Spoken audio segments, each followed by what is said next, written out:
कहते हैं अर्जुन अपने समय के बहुत बड़े धनुर्धर थे, लेकिन अर्जुन ही क्यों थे ऐसे? बाकी चार भाइयों में से कोई क्यों नहीं बन पाया? क्यों कौरव नहीं बन पाए, जबकि सभी तो गुरु द्रोण से ही धनुर्विद्या सीख रहे थे? इस सवाल का जवाब जानने के लिए अर्जुन और चिड़िया की आंख वाली कहानी एक बार नए सिरे से सुनते हैं। गुरु द्रोण ने एक बार अपने सभी शिष्यों को बुलाकर पेड़ पर टंगी लकड़ी की एक चिड़िया पर निशाना साधने को कहा। गुरु द्रोण ने सबसे बारी बारी से पूछा कि उन्हें क्या दिख रहा है। सबने कहा उन्हें चिड़िया के साथ साथ पेड़, आसमान और दूसरी बहुत सी चीजें दिख रही हैं। लेकिन जब अर्जुन से यह सवाल किया गया तो उनका जवाब था कि उन्हें सिर्फ चिड़िया की आंखें ही दिख रही है। आखिर ऐसा कैसे पॉसिबल था? जानते हैं क्यों?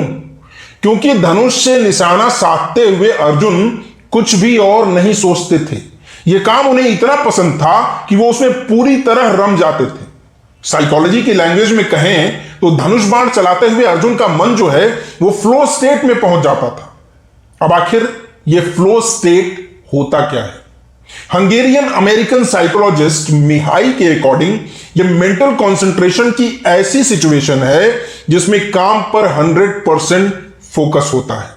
हम काम में इस कदर डूब जाते हैं कि दूसरी कोई भी चीज हमारा ध्यान भटका नहीं सकती। उनका कहना है कि ऐसी स्थिति को कोई भी हासिल कर सकता है। इस फ्लो स्टेट में पहुंचने के बाद आदमी की क्रिएटिविटी और प्रोडक्टिविटी जो होती है वो अपने टॉप पर होती है। ये ऐसी स्थिति होती है जिसमें काम करते हुए शख्स जो है वो बहता जाता है, यानी जैसे पानी में तैर रहा हो एफर्टलेस होकर। इस स्टेट में हमारा पूरा फोकस खुद से या किसी भी दूसरी चीज से हटकर उस एक्टिविटी पर होता है जिसे हम कर रहे होते हैं। रिजल्ट क्या होता है? हम उस काम में परफेक्ट हो जाते हैं।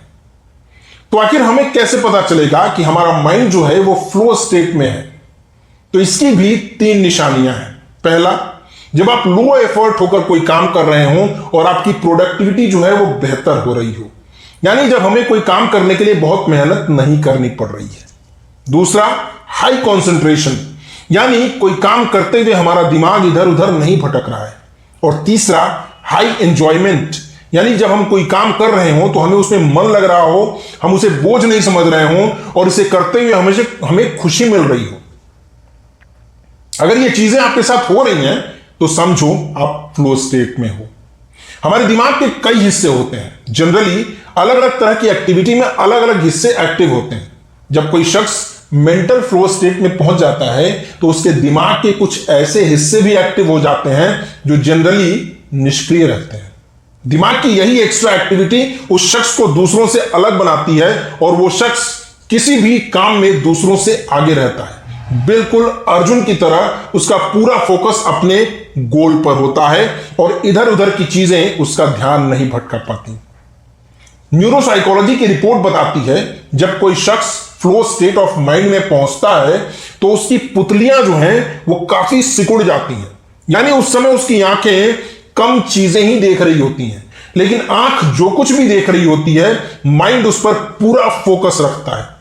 अगर इसको दूसरे तरीके से समझें तो इस स्थिति में आंखें हमें सिर्फ उतना ही दिखाती हैं जो उस वक्त सबसे जरूरी होता है। यानी अगर कोई पेंटिंग कर रहा है तो उसे सिर्फ कैनवस दिखाई देगा, पढ़ने वाले को सिर्फ लिखे हुए शब्द। ठीक वैसे ही जैसे अर्जुन को चिड़िया की आंख नजर आई थी।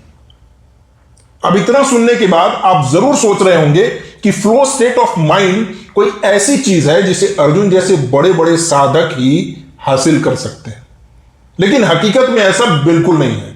कोशिश करने पर कोई भी मन के फ्लो स्टेट में जा सकता है। आप भी ऐसा करके आप अपने इमोशंस पर कंट्रोल करना सीख सकते हैं। आपको पसंद नापसंद की सही जानकारी होती है, आप सही फैसले ले सकते हैं, काम आपको बोझ नहीं लगता, आप इसे एंजॉय करते हैं, कम मेहनत में बेहतर रिजल्ट मिलता है हमें, जिससे टाइम वेस्ट नहीं होता और क्रिएटिविटी और प्रोडक्टिविटी अपने पीक पर होती है।